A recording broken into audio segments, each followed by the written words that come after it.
할렐루야. 우리 서로 인사합니다. 성도님 뵈니 하나님 뵙는 것 같습니다. 또 인사합니다. 앞뒤로도 성도님 뵈니 하나님 뵙는 것 같습니다. 우리는 하나님의 거룩한 백성이고 우리를 교회라고 이야기합니다. 그리고 우리를 성전이라고 이야기합니다. 그것은 우리 가운데 성령께서 거하시기 때문에 그런 겁니다. 우리가 말씀을 보면 성전이라고 하는 것은 하나님이 임재해 계시는 곳이 성전입니다. 그래서 시내산에 임재해 계셨을 때에는 그곳이 성전이 되는 거고, 지금은 저와 여러분들이 성전이 되는 것은 성령께서 우리 가운데 있기 때문에 우리는 성전이라고 하는 겁니다.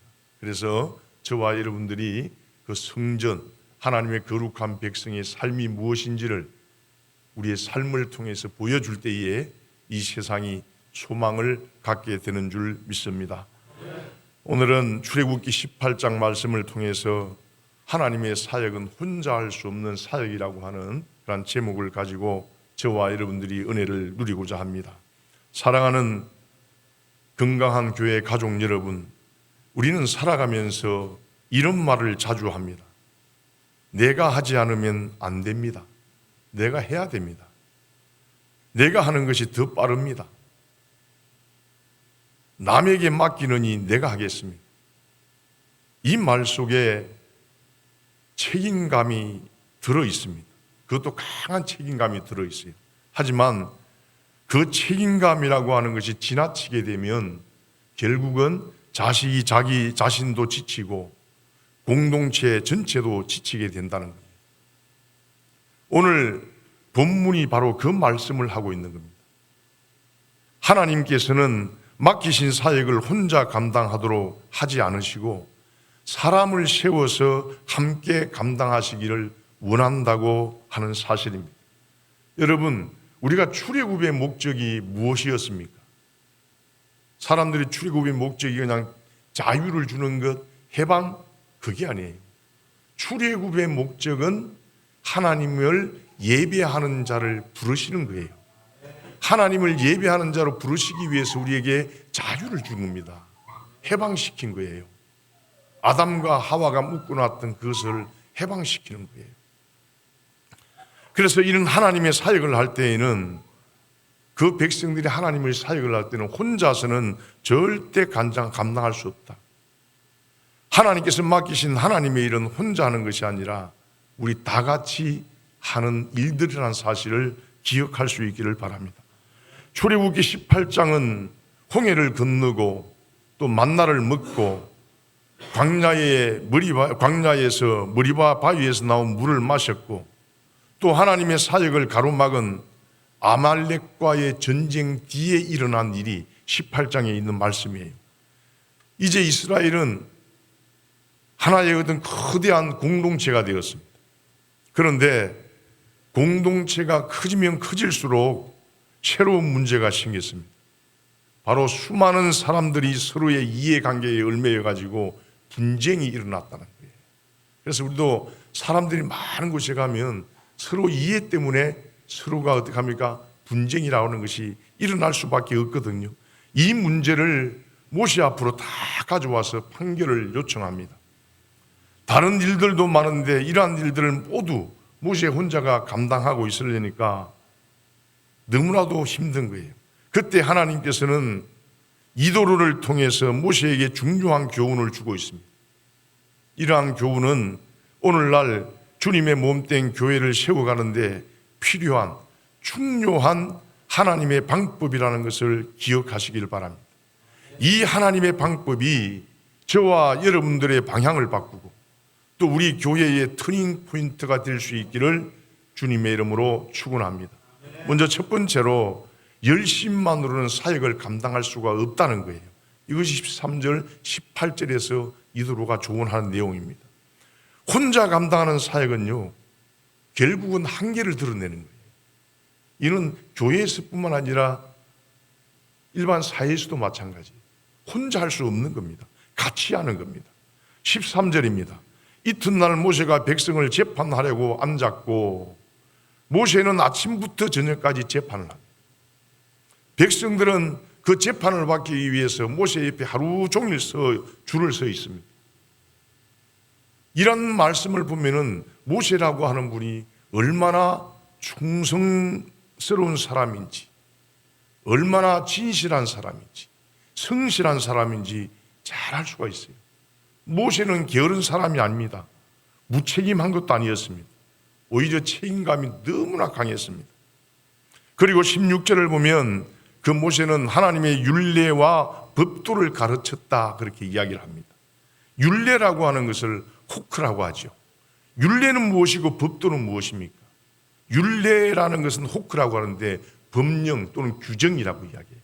그래서 우리 표현으로 이야기하면 이 율례라고 하는 것은 우리가 법이 있으면은 그 법을 어떻게 집행해야 되는가에 대해서 시행 세칙이 있어요. 세부 세칙이 있어요. 율례라고 하는 것은 그러한 것과 마찬가지입니다. 그리고 법도를 가르쳤어요. 하나님의 법도. 법도를 토라라고 이야기합니다. 토라는 율법 또는 계명, 가르침 이런 것을 말하는 거예요. 그래서 우리가 보면은 보통 토라, 모세오경을 토라라고 이야기하는 거예요. 본 법을 말합니다. 다시 말해서 이 법도라고 하는 하나님 말씀을 이야기하는 거예요. 모세는 단순히 백성들의 싸움을 중지한 것이 아닙니다. 하나님의 말씀으로 백성들을 인도했습니다. 그런데 문제는 무엇이었습니까? 이 모든 일들을 모세 혼자서 감당한다는 거예요. 문제는 거기에 있었던 겁니다. 그리고 17절을 보면 내가 하는 것이 선하지 못하다, 그렇게 이야기해요. 모세가 열심으로 정직하게 충성스럽게 행했고 또 하나님 말씀을 가르쳤지만은 이도로는 그것을 보고 너 혼자서 하는 것이 좋지 않은 방법이라는 거예요. 모세가 악한 일을 한 것이 아닙니다. 좋은 일을 했지만은 좋지 못한 방법으로 네가 그 일을 행하고 있다, 그렇게 말한 거예요. 그것을 우리는 오늘 말씀에는 선하지 못하다, 그렇게 이야기해요. 이 선하다는 건 토브라고 이야기하거든요. 그리고 18절은 더 분명합니다. 너와 이 백성이 반드시 피곤하리라. 여기서 피곤하다는 말은 단순히 피곤한 정도가 아니라 오랜 기다림 속에 탈진해서 시들어 버리는 것을 말해요. 취약해지는 겁니다. 그리고 무감각해지는 것을 의미합니다. 사역자가 무너지면 백성도 함께 무너지는 거예요. 교회에서도 여러분요, 누구를 가장 먼저 노리는 줄 아십니까? 목사를 노리는 거예요, 사단은. 그리고 장로를 노리는 거예요. 그리고 권사를 노리고 안수입사를 노리는 거예요. 왜? 지도자가 무너지면 그 전체는 무너지는 거예요. 여러분, 이라크와 미국이 전쟁을 했잖아요. 거기서 누구를 때렸어요? 지도자를 때렸어요. 지도자를 때리면 보통은 무너지게끔 되어 있어요. 와해 되게끔 되어 있습니다. 그래서 이렇게 무너지게 되면 백성도 함께 무너지기 때문에 이도로가 하나님께서는 이도로를 통해서 이러한 조언을 했던 것입니다. 하나님은 사역보다 사람을 먼저 보신다는 거예요. 사역보다. 일보다는 하나님께서는 어떻게 합니까? 당신이 사랑하는 백성이 우선하는 거예요. 그리고 오늘날도 그렇습니다. 가정에서도 교회에서도 직장에서도 책임감 때문에 모든 것을 혼자 짊어지려고 하는 사람들이 너무나 많이 있습니다. 그러나 하나님은 우리들에게 모든 짐을 혼자 지라고 말씀하지 않으셨다는 거예요. 만약에 부모님이 혼자서 가정을 지키고 목회자가 혼자서 교회를 지키고 또 혼자서 셀리더가 혼자서 셀을 지키고 또 교사가 혼자서 학교를 지킨다면 어떻게 되겠습니까?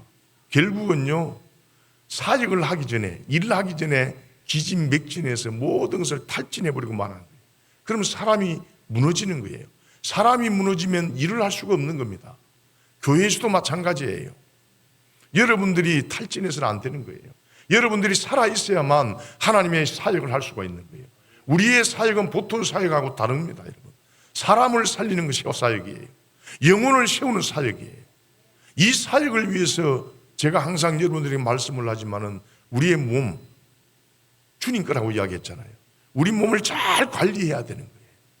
우리 몸을 잘 관리해서 주님께서 원할 때에 드려야 되는 거예요. 그런데 주일 저녁 때도 주일 전날 되면 유튜브다 TV다 오랫동안 막 새벽 3시 2시까지 보고 아침에 일어나면 몽롱하니까 몽롱한 그 기분으로 교회 나오고 몸을 잘 못 관리하는 거라 이 말이에요. 사역을 제대로 못하는 거예요. 여러분, 하나님께서는 일보다 사람을 더 소중하게 생각하는 줄 믿으시길 바랍니다. 그 중에서 하나님의 백성들을 더 소중하게 생각하는 거예요. 왜? 그 하나님의 백성들을 통해서 하나님의 구속의 역사를 이어가야 되기 때문에 그런 겁니다. 여러분, 예수님은 하나님의 아들이었습니다. 능력이 부족해서 제자를 세우신 것이 아닙니다.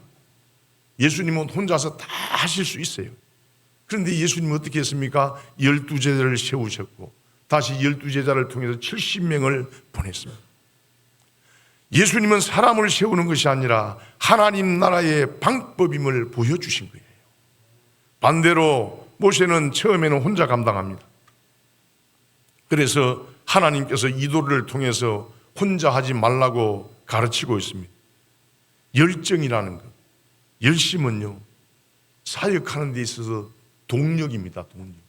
자동차로 이야기하면 엔진입니다. 엔진. 그런데요, 그 방향이 잘못되면요, 목표 방향이 잘못되면 엔진이 가열하게 되는 거예요. 그러면 엔진이 멈춰서게 되는 거예요. 우리가 그러하다 이 말입니다. 하나님께서는 모세에게 열심히 하는 것에 앞서서 지혜를 가르치고 있는 겁니다. 여러분, 하나님의 일은 영웅한 사람이 하는 것이 아니라는 사실이에요. 하나님께서는 세우신 사람들이 함께 그 구원의 사역을 감당하기를 원하는 줄 믿으시기를 바랍니다. 그래서 우리 모두 교회의 일꾼으로 세워져서 주님의 교회를 세워가는 하나님의 부르심에 합당하게 일하는 사람들이 되시기를 주님의 이름으로 축원합니다.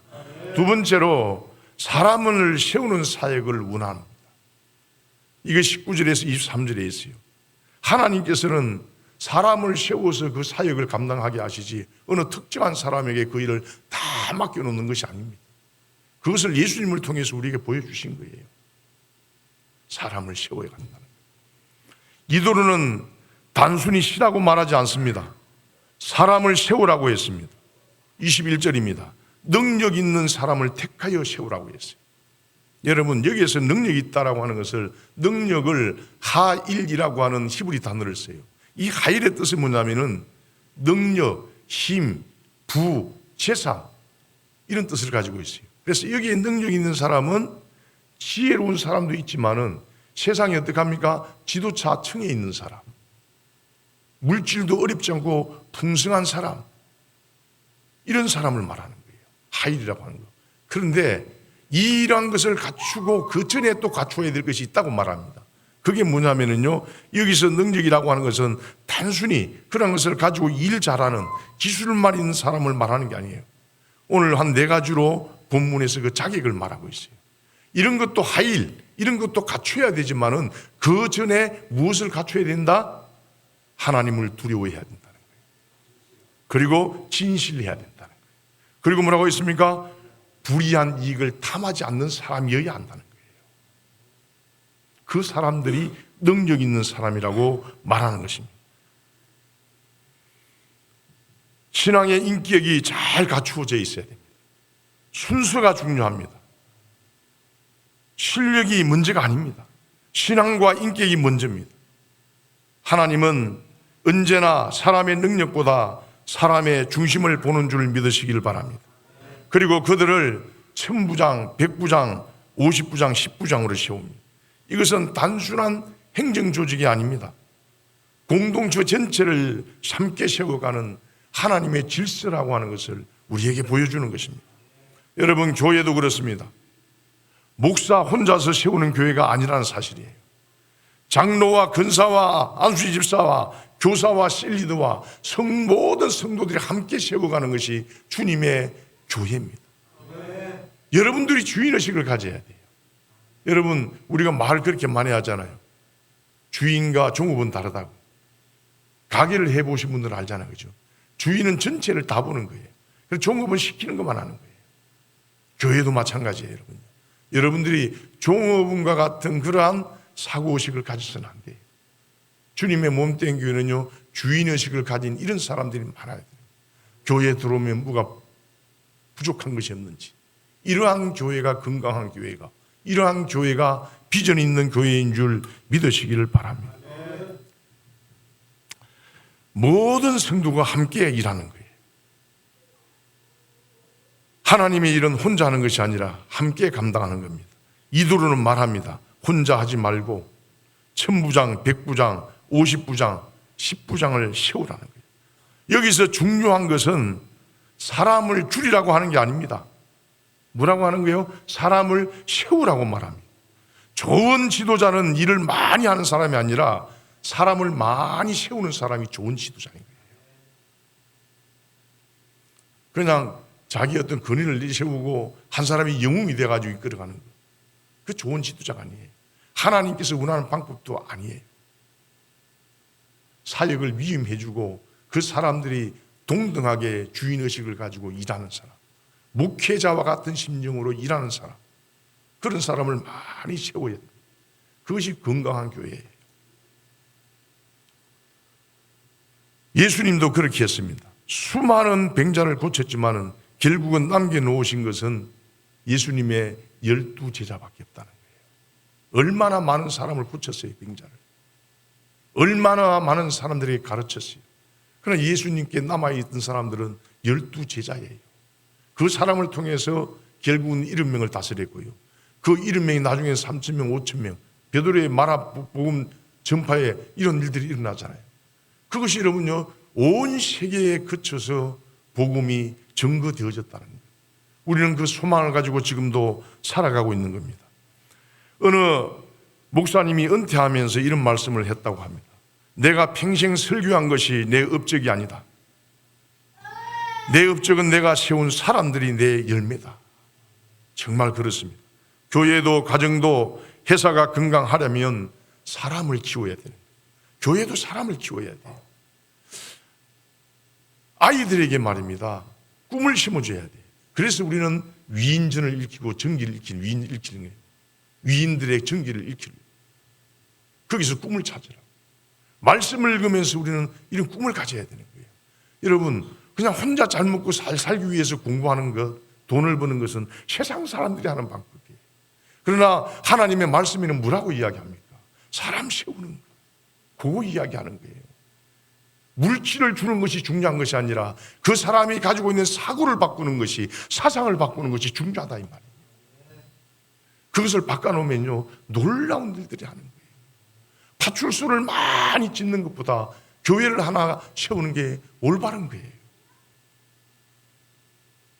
예수 그리스도를 만나게 되면 세상을 보는 가치가 바뀌어요.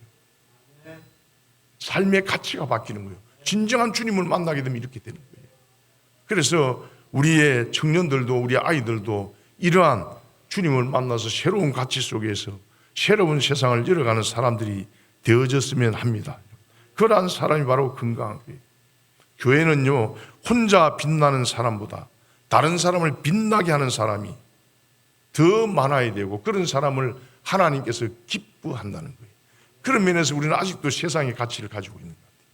다른 사람을 세워주기보다 내가 빛나고 싶어요. 사람들의 주목을 받고 싶어요. 목사도 필요 없습니다. 장로도 필요 없습니다. 내가 돋보이고 싶어요. 이것이 세상의 방법이라고 그랬잖아요. 하나님의 방법은 네가 죽으라는 거예요. 네가 죽으면 내가 너를 세워줄게. 네가 죽으면 내가 너를 살려줄게. 예수님을 통해서 우리에게 보여주셨잖아요. 그래서 우리 건강한 교회는 내가 돋보이는 존재가 아니라 하나님의 말씀대로 남을 세워주고 남을 돋보이게 하는 그러한 저와 여러분들 되시기를 주님의 이름으로 축원합니다. 이것을 하나님께서 기뻐하시는 일이라는 거예요. 아멘이십니까? 그리고 세 번째로, 성숙한 사람은 조언을 듣습니다. 하나님의 사람은요, 나에게 하는 충고를 들을 줄 아는 사람이에요. 그것이 24절, 27절에서 말하고 있잖아요. 제가 지난주에 모세와 이드로가 성숙한 사람이다 그렇게 표현을 했잖아요. 그리스도의 장성한 분량에 이른 사람이다 이렇게 표현을 했잖아요. 왜냐하면요, 조언을 하는 사람도 예의가 있어요. 그리고 조언을 듣는 사람도 한 국가의 지도자잖아요. 그럼에도 불구하고 그 소리를 경청합니다. 인격이 된 분이에요. 저와 여러분들이 이러한 이드로와 모세와 같은 인격자가 되시길 바랍니다. 그런 사람이 그리스도의 장성한 분량에 이르는 거예요. 24절입니다. 모세가 자기 장인의 말을 듣고, 이 한 절이 정말로 놀랍습니다. 모세는 홍해를 갈랐던 사람이에요. 이스라엘의 최고 지도자입니다. 그런데 이방 제사장인 장인의 말을 왜 듣습니까? 그것은 인격이 되어 있기 때문에 그런 거예요. 성숙한 사람이기 때문에 그래요. 모세는요, 자존심보다 하나님의 뜻을 더 중요하게 생각했습니다. 자기가 한 나라의 지도자라고 생각했으면 이 조언을 받아들이지 못했을 거예요. 내 권위에 도전한다고 생각했을 거예요. 그런데 모세는요, 하나님의 뜻을 먼저 생각했어요. 참 멋진 사람입니다. 하나님은 때로 예상하지 못한 사람을 통해서 말씀합니다. 성숙한 사람은요, 누가 말했느냐보다 무슨 말을 했느냐가 더 중요하게 생각해요. 그런데 우리는 어떻습니까, 여러분요? 무슨 말을 했느냐가 아니라 누가 말했느냐를 더 중요하게 생각하잖아요. 아직까지 우리는 세상에 그러한 어떤 사고가 남아있는 거예요. 시장님이 이를 이야기를 하면 여러분들은 아주 경청해서 듣습니다. 겸손히 귀담아 들어요. 그리고 집에 들어와서 내가 아는 사람 지인들한테 그 일을 아주 대단하고 영광스럽게 생각합니다. 내가 시장을 만나서 이런 말을 하고 조언도 듣고 하는 사람이 대단히 여기는 거예요. 교회에서도, 큰 교회에서 목사님이 이야기하면 아주 대단하게 생각합니다. 영광스럽게 생각합니다. 저같이 이 조그마한 개척교회의 목사가 이야기하면 그것을 듣기보다는 오히려 목사를 가르치려고 해요. 훈수를 두려고 해요. 우습게 합니다, 여러분. 사랑하는 여러분, 성숙한 사람은 누가 말을 했느냐보다 무슨 말을 했느냐, 이것이 더 중요하게 생각한다는 사실을 모세를 통해서 배우시기를 바랍니다. 모세는 그 말을 듣고 바로 실천을 합니다. 그래서 모세가 성숙한 사람이라는, 장성한 분량에 이르렀다는 거예요. 모세는 하나님의 뜻을 생각하고 무슨 말을 했는지를 듣습니다. 그리고 순종합니다. 그 결과 공동체는 질서를 찾았어요. 그렇죠? 이스라엘 공동체는 질서를 찾았어요. 결국은 모세도 살고 백성도 살았어요. 23절 말씀처럼 그대도 이 일을 감당하겠고 이 모든 백성도 평안히 자기 곳으로 가리라. 공동체가 완전해졌다는 거예요. 뭐 때문에? 말을 듣고 청종하고 그 일들을 행했을 때에 이러한 일들이 일어난 거예요. 모두가 행복하고 이스라엘 공동체가 평화로웠어요. 사랑하는 여러분, 우리 건강한 교회가, 여러분들의 가정이 행복하고 평화로우려면 이렇게 충고의 길을 열어놓는 사람이 될 수 있기를 바랍니다. 누가 말했느냐가 중요한 것이 아니라 무슨 말을 했느냐가 중요합니다. 그래서 예수 믿는 사람들은 TV를 시청하더라도, 여행을 가더라도 하나님의 음성이 들려져야 된다는 사실이 이런 말씀인 거예요. 아멘이십니까? 길을 열어놓으면요, 드라마를 보다가도 하나님의 음성이 들려지는 거예요. 여행을 하다가도 하나님의 음성이 들려지는 거예요. 오늘 본문은 그것을 우리에게 말하고 있습니다. 사랑하는 여러분, 오늘 본문은 단순히 리더십 강의를 하는 말씀이 아닙니다. 하나님께서 자신의 백성을 어떻게 다스리는지를 보여주고 있습니다. 하나님은 혼자 영웅이 되는 사람을 찾지 않습니다. 함께 일할 사람을, 세우는 사람을 찾고 계시는 줄 믿으시길 바랍니다. 그리고 하나님의 음성을 들을 줄 아는 사람은 겸손한 사람을 사용합니다. 교만한 사람은 충고를 어떻게 들어요? 모욕으로 들어요. 그 열등감에 빠져 있는 거예요. 여러분, 나에게 하는 충고가 그 사람을 죽이려고 합니까? 아니잖아요. 하나님의 말씀 보면은 하나님께서 그걸 보여주시고 계시잖아요. 하나님의 백성들을 하나님께서 해초를 들여 징계를 하지만은 그 징계는 그 백성들을 어떻게 해요? 돌이키고 회개케 위한 그런 징계였단 말이에요.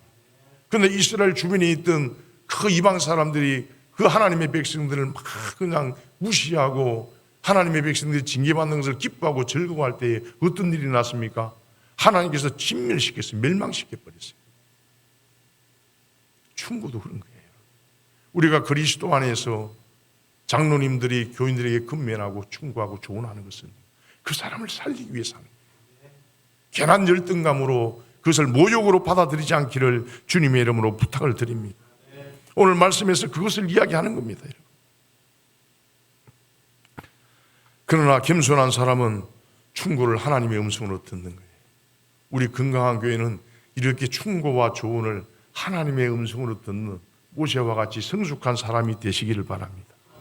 가을이 되면 우리가 잘 알잖아요. 배가 두 종류가 있죠.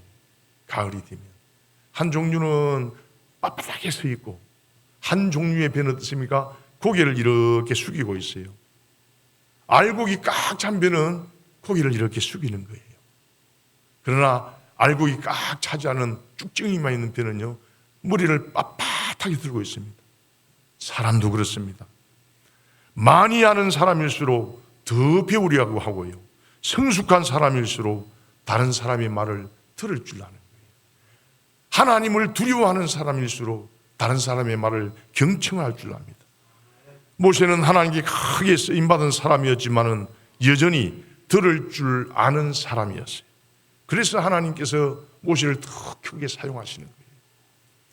여러분, 말씀에 길돈을 맺습니다. 오늘 본문에 두 사람이 등장합니다. 이도로는 지혜롭게 조언을 합니다. 그리고 모세는 그 조언을 겸손하게 경청합니다. 그 결과 모세도 살고 백성도 살았다고 증거해 주고 있어요.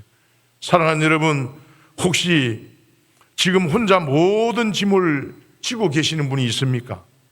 혹시 내가 아니면 안 된다고 생각하고 있습니까? 오늘 하나님의 말씀을 통해서